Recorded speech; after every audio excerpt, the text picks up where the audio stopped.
Hi friends, welcome to Manasa recipes. Today tasty and healthy recipe వచ్చేసి జొన్న పిట్టు లడ్డు. ఇది చాలా హెల్దీ రెసిపీ. పిల్లల నుండి పెద్దవాళ్ళ వరకు ఎవరికైనా సరే చాలా హెల్దీ. ఇది చిన్నపిల్లల నుండే ఇలా పిల్లలకి అలవాటు చేస్తే పిల్లలకు ఫ్యూచర్లో బ్యాక్ పెయిన్ లాంటివి రాకుండా ఉంటుంది.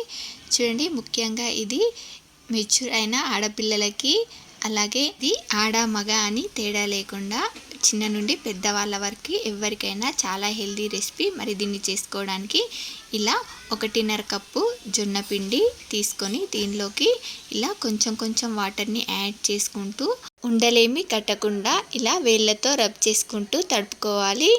చూడండి, మీరు కావాలంటే ఇలా పిండితో కాకుండా జొన్నలుంటే జొన్నలని నానబెట్టి ఇలా ఒక స్ట్రైనర్లో వేసి వాటర్ అడిచిపోయాక గ్రైండ్ చేసి కూడా చేసుకోవచ్చు. నేను ఇలా జొన్నలు లేవు కాబట్టి జొన్న పిండితో ఇలా జొన్న పిండిని కొంచెం ఇలా తడుపుకొని ఇలా వేళ్ళతో రబ్ చేసుకుంటూ ఇలా పిండి సాఫ్ట్గా అయ్యేంత వరకు ఇలా తడుపుకోవాలి. చూడండి, నాకు ఇక్కడ ఈ పిండి ఇలా తడుపుకోవడానికి కరెక్ట్గా ఒక టీ గ్లాస్ వాటర్ కరెక్ట్గా సరిపోయాయి. చూడండి, మనకు ఈ పిండి ఇలా సాఫ్ట్గా ఇలా చేతితో ఒత్తితే ఇలా ముద్దలా వస్తే సరిపోతుంది. ఉడికించుకోవడానికి ఇలా ఒక ప్యాన్లోకి వాటర్ తీసుకొని ఒక స్టాండ్ పెట్టి మూత పెట్టి ఆవిరికి వేడి చేసుకోవాలి. చూడండి, ఈలోపు ఇలా ఒక ప్లేట్లోకి కానీ ఒక జాలి గిన్నెలోకి కానీ ఇలా ఒక క్లాత్ని తీసుకొని తడిగుడ్డని తీసుకొని ఇలా దీనిలోకి మనం ఇందాక తడుపుకున్న ఈ పిండిని వేసుకొని ఇలా సెట్ చేసుకోవాలి. చూడండి, పిండి ఆరిపోకుండా ఇలా తడిగా ఉండేలానే చూసుకొని ఇలా సెట్ చేసుకున్న తర్వాత ఇలా మధ్యలో ఇలా హోల్స్ని పెట్టుకుంటే మనకు పిండి లోపల వరకు కూడా చాలా బాగా ఉడుకుతుంది. చూడండి, ఇప్పుడు మళ్ళీ క్లాత్ని మొత్తం కప్పేసి ఇలా దీనిలోకి పెట్టి దీన్ని ఒక 25 to 30 minutes వరకు ఉడికించుకోవాలి. దీనిలో నుండి ఆవిరి బయటికి పోకుండా ఇలా హోల్ని క్లోజ్ చేసేసుకుంటున్నాను. ఇప్పుడు ఇది ఉడికేలోపు దీనిలోకి మిగతావన్నింటినీ రెడీ చేసుకుందాం. చూడండి, ముందుగా ఇలా బెల్లంని తురుముకొని ఇప్పుడు ఇలా ఒక ఎండు కొబ్బరిని తీసుకొని వీటిని ఇలా మిక్సీ జార్లో చిన్న ముక్కలుగా కట్ చేసుకొని వేసుకోండి. అలాగే ఒక 4 ఇలాచీలు మీకు నచ్చితే ఇలా మీకు నచ్చిన డ్రై ఫ్రూట్స్ని యాడ్ చేసుకోండి. ఉంటే వేసుకోండి, లేదంటే స్కిప్ చేసేయండి. ఇప్పుడు వీటిని ఇలా గ్రైండ్ చేసుకునేలోపు మనకు మరో పక్కన ఈ జొన్న పిట్టు కూడా ఉడికిపోయింది. చూడండి, ఇది చాలా వేడిగా ఉంటుంది, జాగ్రత్తగా తీసుకోండి.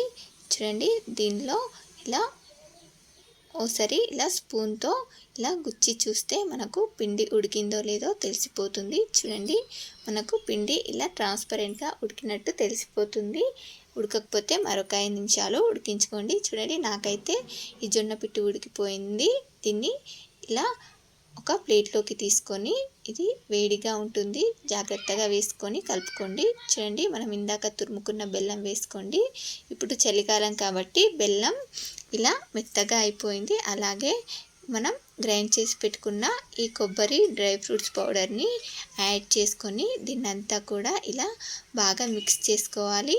ఈ జొన్న పిట్టిని ఇలా మిక్స్ చేసుకొని వేడి వేడిగా తిన్నా కూడా చాలా బాగుంటుంది. చూడండి, మీరు కావాలంటే కొబ్బరిని కొంచెం ఫోర్స్గా కూడా గ్రైండ్ చేసి తీసుకోవచ్చు. నేను ఇక్కడ ఫైన్గా గ్రైండ్ చేసుకున్నాను. దీన్నంతా కూడా ఇలా బాగా మిక్స్ చేసుకున్న తర్వాత చూడండి, ఇది మనకు ఇలా ముద్ద చేస్తే ముద్దలా అవుతుంది. చూడండి, దీన్ని ఇలా లడ్డూలా చేసుకొని తినొచ్చు, లేదంటే గిన్నెలో పెట్టించిన స్పూన్తో తింటారు. ఇలా మనకు ఈజీగా హెల్తీగా జొన్న పిట్టు రెడీ అయిపోయింది. దీన్ని మీరు కావాలంటే కాస్త నెయ్యి యాడ్ చేసుకొని కూడా లడ్డూలా చుట్టుకోవచ్చు.